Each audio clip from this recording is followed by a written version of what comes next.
सिंदूरपट तो देखा ही होगा आपने, कितना सुंदर, कितना मनमोहक, कितना लुभावना है।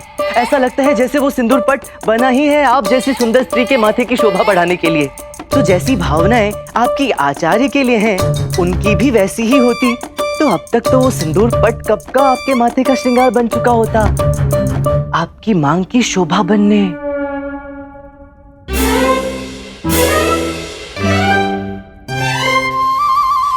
अरे ये क्या निकल गया मुंह से? क्षमा कीजिए देवी जी, क्षमा कीजिए, भावनाओं में ये सारी बातें अपने आप ही मुंह से निकल गई। क्षमा करें, क्षमा करें। केवल बात इतनी थी कि कल राज दरबार में यदि आप नृत्य प्रदर्शन के दौरान वो सिंदूरपट पहनकर आती तो कदाचित बात कुछ और ही होती। परंतु छोड़िए, जाने दीजिए, जो बातें हो नहीं सकती उन्हें करके फायदा क्या। अच्छा, मेरा काम तो हो गया, मैं चलता हूँ, आज्ञा दीजिए।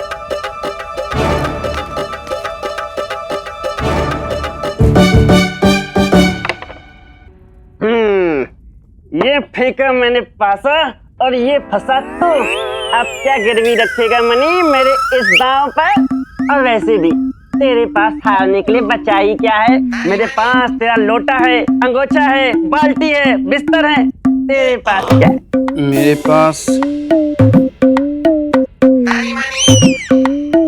मेरे पास तथाचार्य हैं। आज मैं अपने गुरु को ही दांव पे लगाता हूँ।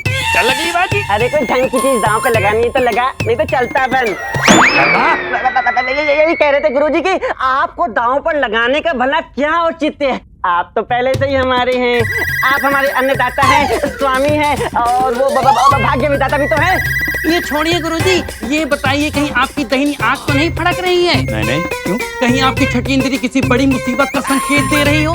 नहीं। किसी अनहोनी का आभास, किसी अनजानी दुर्घटना का अनुभव हो रहा है गुरुजी? क्योंकि गुरुजी जो मैं देख रहा हूँ वो आप नहीं देख रहे। क्या? वो देखिए सामने कौन चला रहा है। रामाकृष्ण, ये यहाँ क्या कर रहा है? गुरुजी, बुरा समय चेतावनी देकर कब आता है? महापंडित राजपुरोहित को रामकृष्ण का सादर प्रणाम गुरुवर। यहाँ क्या कर रहे हो? संदेश लेकर आया था गुरुवर। किसका संदेश? राज नर्तकी सौदामिनी देवी का।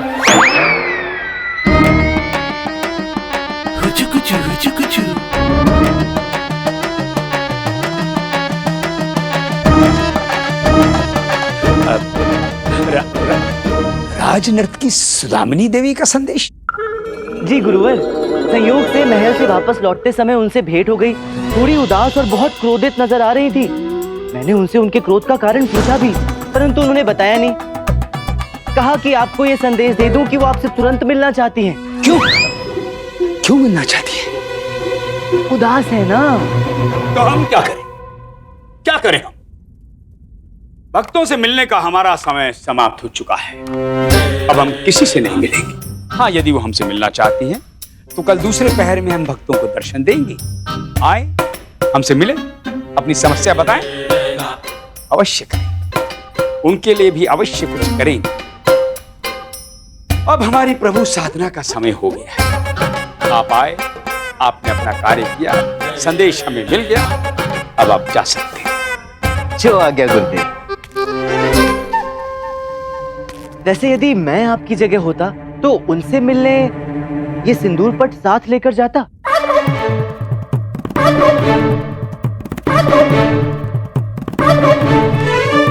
सिंदूरपट? अब क्या बताऊं गुरुजी, आजकल सभी स्त्रियों के जीवन मरण का प्रश्न बना बैठा है ये सिंदूरपट। तो सौदामिनी देवी कौन सी अखबार ठहरी? तो कुछ नहीं, आज्ञा दीजिए, चलता हूँ। प्रणाम।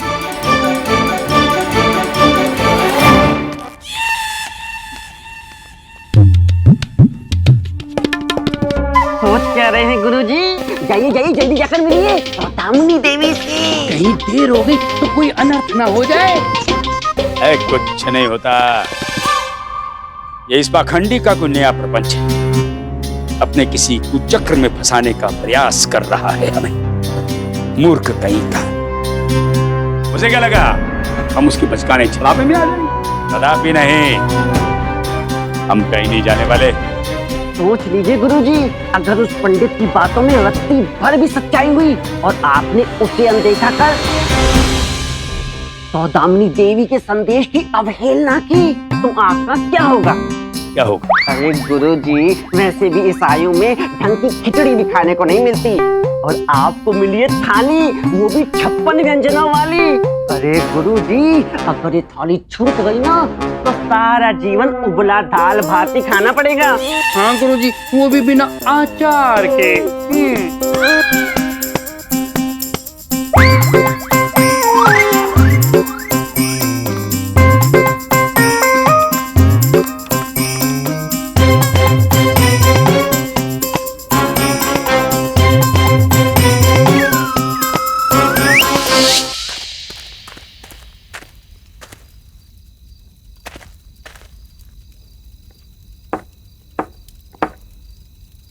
तेरे द्वार खड़ा है जोगी, जो है तेरा प्रेम रोगी।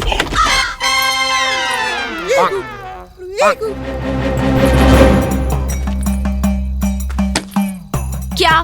भीतर। भीतर क्या? हमें भीतर आने दो प्रिय, यहाँ किसी ने देख लिया तो। चिंता नहीं। हमें तो है, राजगुरु है हम।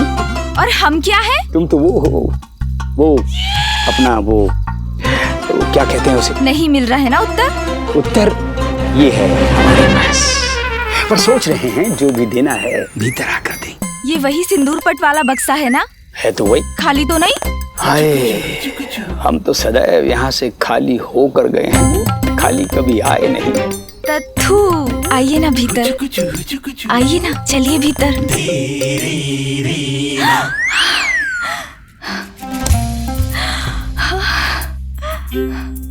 कितना सुंदर है ना ये सिंदूर पट? है तो सही। तत्थू, हम जानते थे आप हमें सच में बहुत प्रेम करते हैं, तो अब ये समझे ये हमारा हुआ। हम तो कब से आपके हैं ये। हम इस सिंदूर पट की बात कर रहे हैं, ये सिंदूर पट अब हमारा हुआ। लगभग हो चुका समझो। लगभग मतलब? अच्छा आप ही कहो, मुस्कुरा दीजिए। लेकिन हमारी एक विनती है, इसे पहनकर बाहर मत निकलिएगा। अरे आप तो जानती हैं इस सिंदूर पट को लेकर चारों तरफ कितनी हाय हाय मची हुई। यदि आप इसे पहनकर बाहर निकली तो आपके तत्थू के लिए थोड़ी समस्या हो जाएगी। समझ रही ना हम क्या कह रहे हैं? ये तो अत्याचार है ना। ये तो ऐसे समझो जैसे किसी नारी को आभूषण भेंट करो और उसके बाद घर के सारे शीशे छुपा दो। वो बेचारी स्त्री तो ऐसे ही मर जाएगी ना। ना ना, हमसे ना हो पाएगा। हम तो ये सिंदूर पट पहनेंगे और अपने नृत्य प्रदर्शन में ही पहनेंगे। नहीं पहनूंगी। पहनेंगे। हम मर जाएंगे। प्रेम बलिदान मांगता है, बलिदान दो। मत लीजिए बलिदान। देना पड़ेगा। मत लीजिए।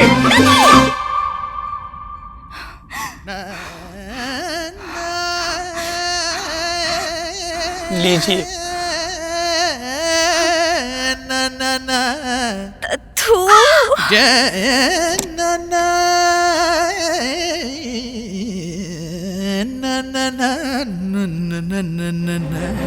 रामा,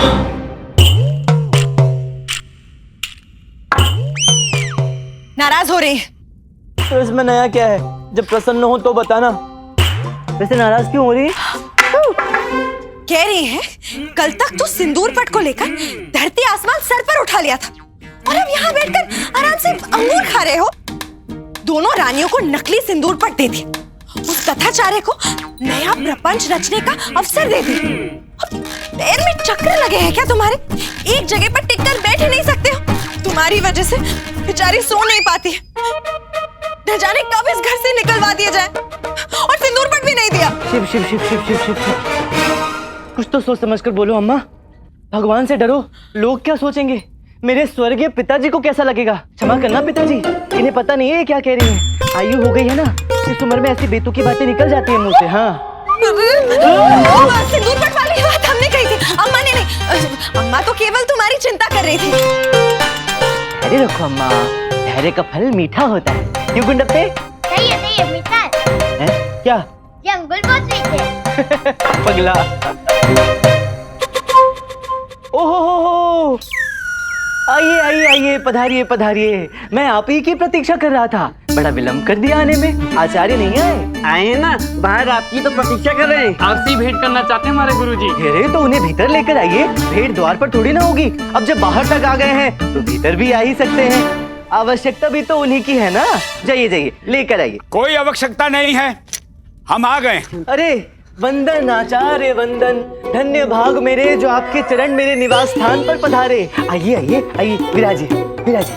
हाँ आइए। माँ, ये वही है आपके पुत्र की कुंडली पे बैठा हुआ सर आचार्य। हाँ हाँ हाँ।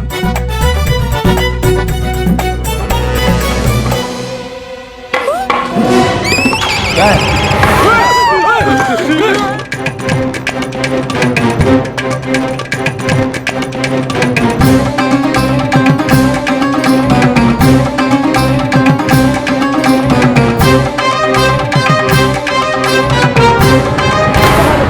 आइए गुरुवर आइए। कौन है ये देवी? अम्मा है मेरी, स्वागत कर रही थी आपका। ऐसे? इनका ऐसे ही है, आजीवन मौन व्रत धारण किया है ना, अपनी भावनाएं ऐसे ही व्यक्त करती हैं।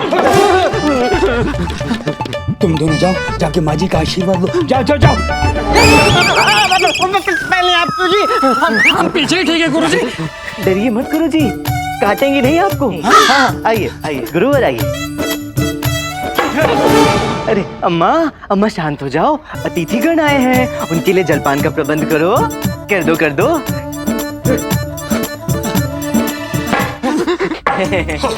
अद्भुत है आपकी माँ।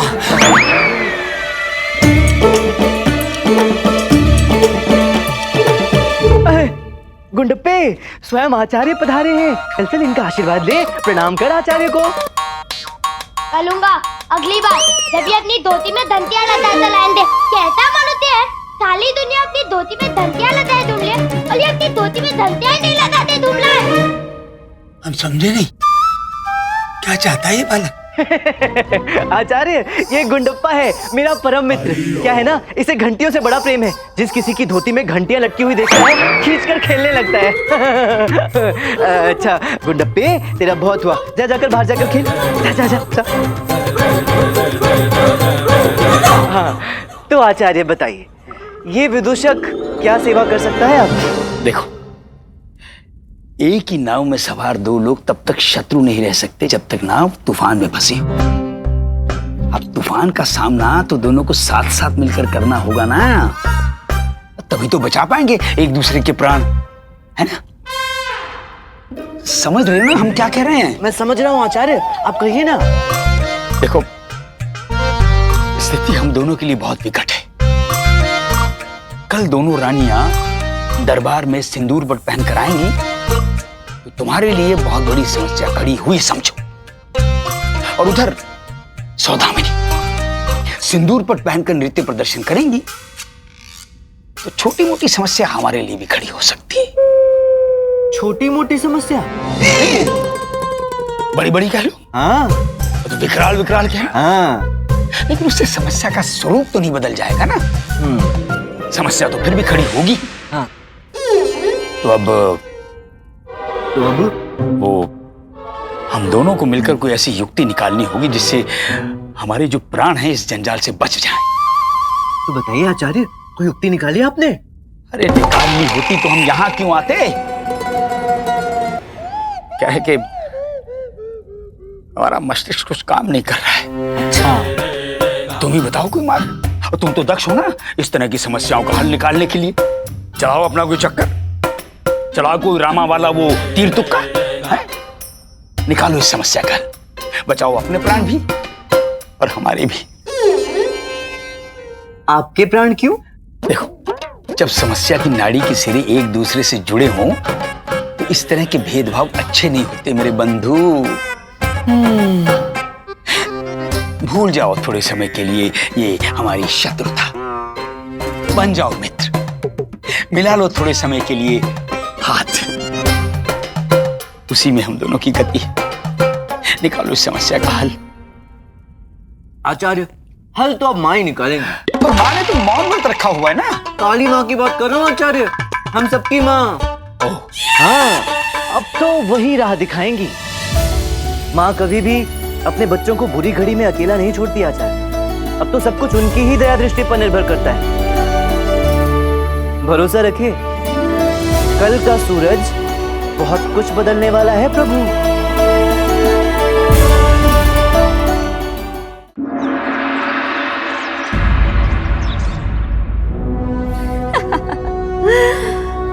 आज उस चिन्ना देवी का घमंड तार तार हो जाएगा जब सबको पता चल जाएगा कि महाराज की चाह, उनकी असली पसंद और उनका वास्तविक प्रेम कौन है। ये सिंदूर पर स्वयं घोषणा करेगा विजयनगर राज्य की वास्तविक महारानी होने का।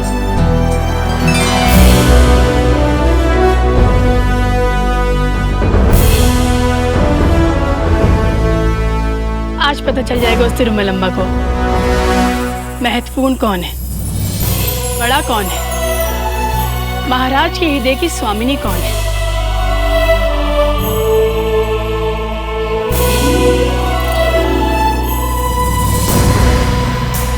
आज फैसला हो ही जाएगा कि राजनर्तकी सुदामिनी इस महल में क्या स्थान रखती है। दोनों रानियों पर तो जैसे बिजली टूट पड़ेगी, दोनों जल भूनकर ढेर हो जाएंगी, क्योंकि आज सबकी नजरें सिर्फ और सिर्फ हम पर होंगी, राजनर्तकी सुदामिनी पर।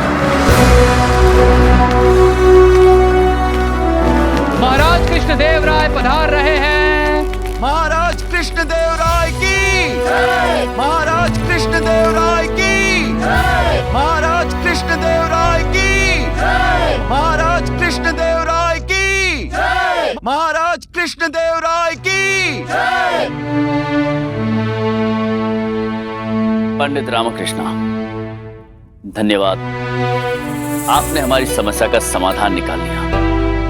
ऋणी हैं हम आपके, किंतु वचन देते हैं समय आने पर यह ऋण अवश्य चुकाएंगे। मैंने तो केवल अपने अन्नदाता के प्रति अपने कर्तव्य का दायित्व निभाया है महाराज।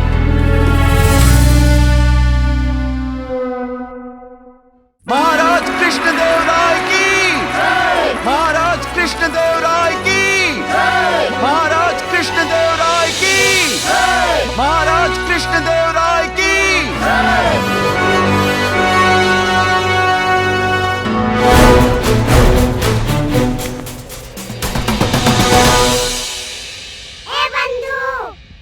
महाराज की मुस्कान आज देखने योग्य है रामा।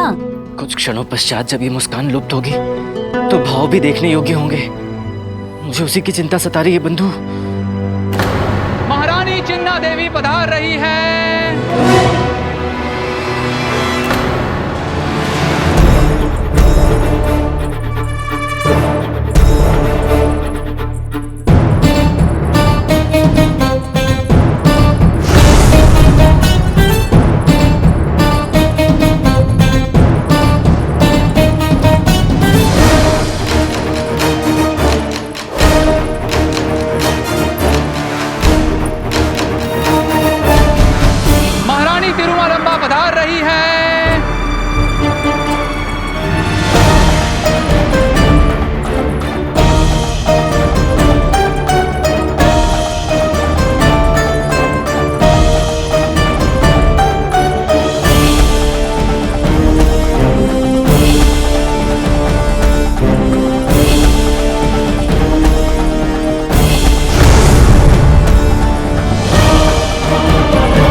तो कुछ भी नहीं है प्रिय। यदि आप हमसे कहती तो हम आपके लिए चंद्रदेव ले आते और उसे आपके श्रृंगार का दर्पण बनाते। सृष्टि के सबसे अनमोल रतन के माथे पर यह सिंदूर पट नहीं, ये दुर्लभ सिंदूर पट कितना सुंदर प्रतीत हो रहा है।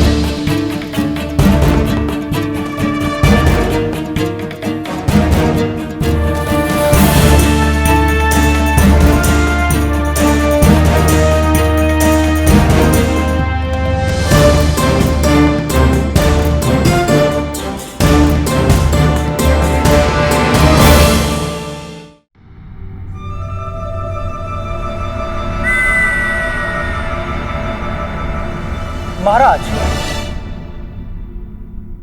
नृत्य प्रदर्शन का समय हो गया है। मैं आदरणीय महारानियों से अनुरोध करूंगा कि कृपया अपना स्थान ग्रहण करें।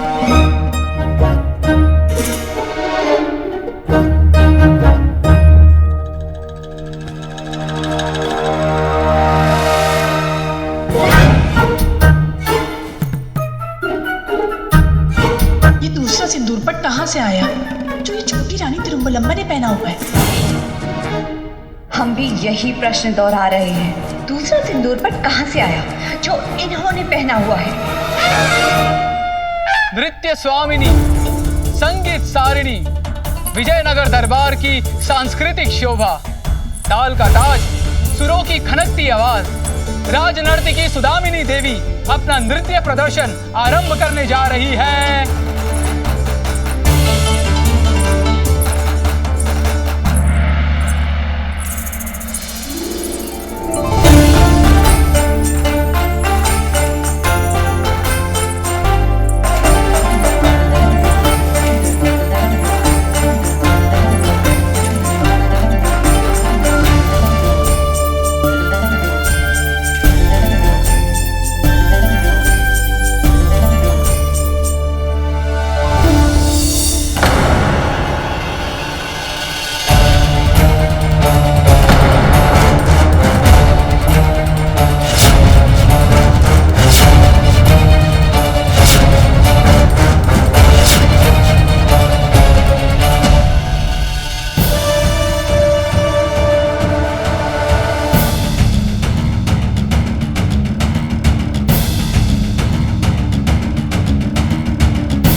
महाराज, अब नृत्य आरंभ किया जाए।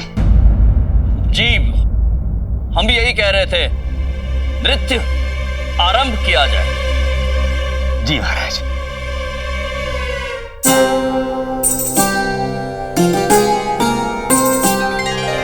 Tadim tam, rit takadim tam, rit takadim tam, rit takadim tam, rit takadim tam, tari, jonna tam tari, jonna tam tari, jonna tam tari, jonna tam tari.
यहाँ पर ये सब? इतने सारे सिंदूर पट कैसे? क्षमा करें महाराज, परंतु इस समय इस दरबार में आपके प्रश्नों का उत्तर केवल एक ही व्यक्ति दे सकता है प्रभु। ये सब उन्हीं की महिमा है महाराज। कौन है वो? आचार्य बताइए ना महाराज को, ऐसे चुप क्यों खड़े हैं प्रभुवर? आचार्य जी महाराज, आचार्य ही हैं जिनके पास आपके सभी प्रश्नों का उत्तर है। ये सारी लीला इन्हीं की रचाई हुई है महाराज। आचार्य बताइए ना वो कल वाली बात जो आपके और मेरे बीच हुई थी। माँ कभी भी अपने बच्चों को बुरी घड़ी में अकेला नहीं छोड़ती आचार्य। अब तो वही राह दिखाएंगी। और अगर ना दिखाई दिया तो कल सौदामिनी सिंदूर पर पहनकर दरबार में आ जाएगी और हमारा हो जाएगा राम नाम सत्य। विश्वास आचार्य, विश्वास, विश्वास रखिए। विश्वास में बड़ी शक्ति होती है। आपकी समस्या का समाधान माँ ने निकाल दिया है, रास्ता दिखा दिया है माँ ने। सचमुच? तो बताओ, शीघ्र बताओ, उस समस्या का हल क्या है? सुनिए, मूल्य वस्तु का नहीं आकर्षण का होता है आचार्य। हाँ तो आकर्षण समाप्त, मूल्य समाप्त। यदि मूल्य समाप्त तो सारा विवाद ही समाप्त। आपको सिंदूर पट का आकर्षण समाप्त करना होगा आचार्य। उसे खास से आम बनाना होगा, इतना आम कि दोनों महारानियां फिर कभी पलटकर उस सिंदूर पट की तरफ देखें भी ना।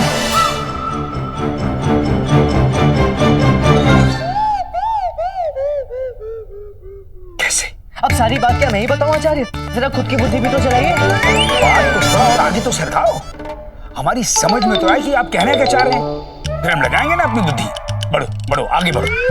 सोचिए, कल ठीक वैसा ही सिंदूर पर दोनों रानियों और सौदामिनी देवी के अतिरिक्त दरबार में उपस्थित सभी औरतों की मांग में नजर आए तो दरबार और उसके आसपास दिखाई देती सभी स्त्रियां ठीक वैसा ही सिंदूर पट पहनकर घूमे तो जो सिंदूर पट की दासियां तक पहनकर घूम रही होंगी, क्या उस सिंदूर पट में दोनों रानियां या सौदामिनी देवी की जरा सी भी रुचि होगी?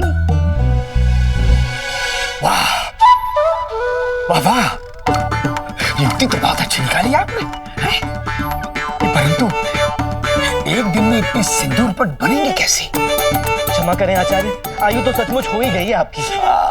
ये हर बात में हमारी आयु का संदर्भ लाना आवश्यक है क्या? और नहीं तो क्या, आप बात ही ऐसी करते हैं। अरे भूल गए कौन है आप? कौन है? कुलगुरु हैं, राज पुरोहित हैं। बिल्कुल है। अरे आपके लिए कुछ भी कहाँ असंभव। आदेश देंगे तो क्या नहीं बनवा सकते? ये सिंदूर पट कौन सी बड़ी बात है? बिल्कुल सही बात। कुलगुरु ताताचार्य, हाँ हमारे लिए कुछ भी असंभव? बिल्कुल, हम बनवाएंगे, सिंदूर पट बनवाएंगे, बहुत सारे बनवाएंगे। परंतु आपने कहा था कि आप भी अपनी बुद्धि जरा चलाएंगे। चलाएंगे, बाद में चलाएंगे। अभी तो हमारी शंका दूर कीजिए ना। सिंदूर पट बांटेंगे कैसे? और ये सिंदूर पट बांटने का कारण क्या बताएंगे? सुनिए, बताता हूँ क्या कहना है।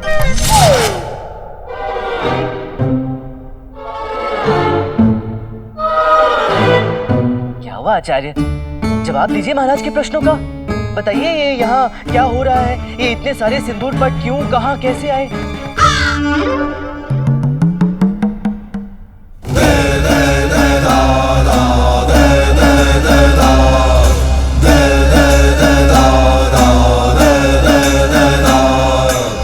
माँ का आदेश महाराज, और माँ का आदेश कैसे टाला जा सकता है? आचार्यवर, हम कुछ समझे नहीं। महाराज, कल जब हम मंदिर में आराधना कर रहे थे तो एक बार फिर माँ काली की उपस्थिति का अलौकिक अनुभव हुआ हमें। माँ ने हमसे कहा, हे तथाचार्य, ये क्या हो रहा है? ये क्या कर रहे हो? हमने तुम्हें धर्म की रक्षा का दायित्व दिया था और तुम्हारे रहते ये अधर्म हो रहा है। क्यों? सुहागन की मांग की गरिमा केवल राजमहल तक सिमट कर रह गई। ये सिंदूर पट है। हर सुहागन की मांग का अधिकार, हर सुहागन की माथे की शोभा होना चाहिए। सदा सुहागिन रहो, मेरा ये आशीर्वाद इस संसार की समस्त नारियों के लिए एक समान है। तो ये भेदभाव क्यों? माँ ने हमें आदेश दिया। माँ ने कहा, हे तथाचार्य, मैं तुझे आदेश देती हूं, ऐसा ही एक एक सिंदूर पर राज्य की हर स्त्री के माथे की शोभा बढ़ना चाहिए, अन्यथा मैं रुष्ट हो जाऊंगी। फिर मत कहना कि माँ ने चेताया नहीं। और इतना कहकर माँ विलीन हो गई और हमने भी बिना समय व्यर्थ गवाए तत्काल विदूषक रामाकृष्ण से संपर्क साधा और इनकी सहायता से सिंदूर पट बनवाया और राज्य की जितनी स्त्रियों में बांट सकते थे बांट दी।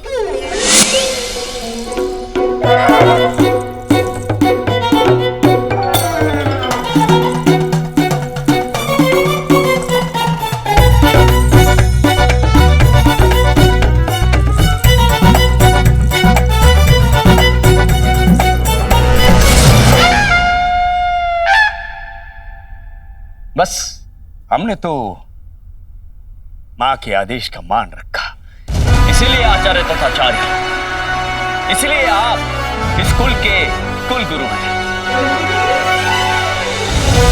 कुल के धर्म की रक्षा और देवी देवताओं के आशीर्वाद का सौभाग्य केवल और केवल आप ही से। आप ही तो है जो इस राज परिवार के और इसके अनिष्ट ग्रह के बीच में ढाल बन के खड़े हैं। जब तक आप है आचार्य तथाचार्य, तब तक कोई भी अनिष्ट इस परिवार का क्या बिगाड़ सकता है। हमें गर्व है आप पर, हम अत्यंत प्रसन्न हुए हैं आपसे। अब क्या है महाराज, अब तो बस निमित्त मात्र है। जो मां का आदेश हुआ वो हमने कर दिया। लेकिन हाँ महाराज, इस शुभ कार्य का संपूर्ण श्रेय केवल और केवल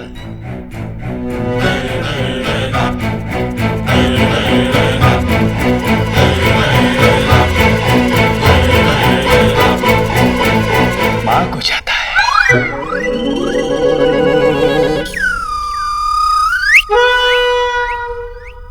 मां और आप पंडित रामकृष्ण, आपने इस शुभ कार्य में आचार्य तथाचार्य का सहयोग दिया है, तो हम आपसे भी प्रसन्न हैं। मेरा सौभाग्य है महाराज।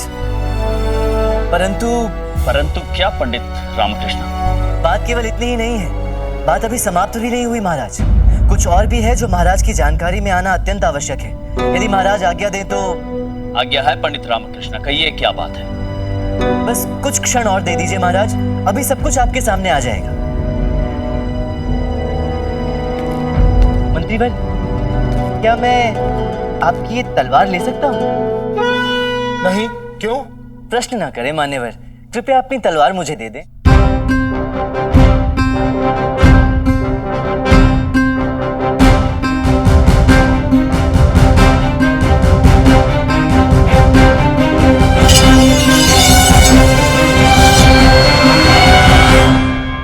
ये जा।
शास्त्र में अधिक अंतर नहीं होता मान्यवर। बस सही समय सही उपयोग करना आना चाहिए। होशियारी करने की मूर्खता मत कीजिएगा, अन्यथा पंडित होने के नाते आपका अंतिम संस्कार भी मुझे ही करना पड़ेगा। चलिए। पंडित रामकृष्ण, क्या हो रहा है और कौन है ये व्यक्ति? क्षमा करें महाराज, परंतु आप स्वयं देख लीजिए कि कौन है ये व्यक्ति।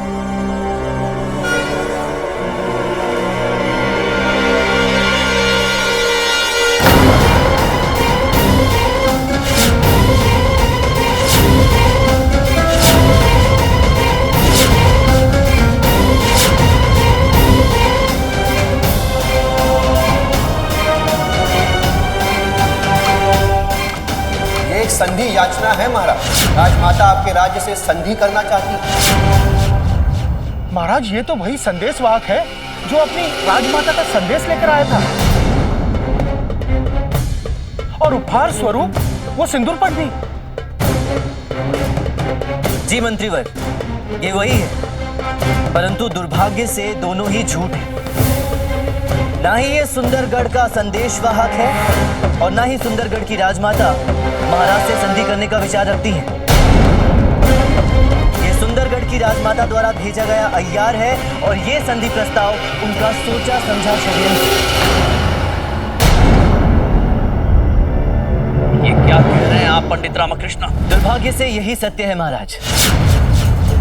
सुंदरगढ़ की राजमाता विजयनगर से द्वेष रखती है। वो महाराज को अपना सबसे प्रबल शत्रु मानती है। साम दाम दंड भेद जैसे भी हो, वो विजयनगर की जड़ों में द्वेष और कलह का ऐसा विष भर देना चाहती हैं जिससे विजयनगर की जड़ें कमजोर हो जाए और विजयनगर आंतरिक कलहों में इस तरह से उलझ जाए कि उन्हें विजयनगर पर अपना वर्चस्व हासिल करना आसान हो जाए। ये संधि प्रस्ताव और ये सिंदूर पट राजमाता के उसी षड्यंत्र का प्रयास था महाराज।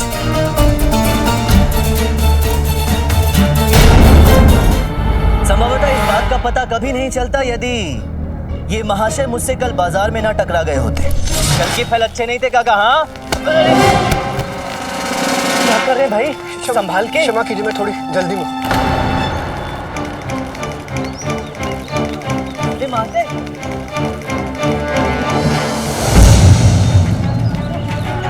ये हमारी राजमाता द्वारा भेजा गया वो दुर्लभ सिंदूर पट है महाराज, जिसे विशेष रूप से महारानी के लिए बनवाया गया।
राजमाता को सादर प्रणाम।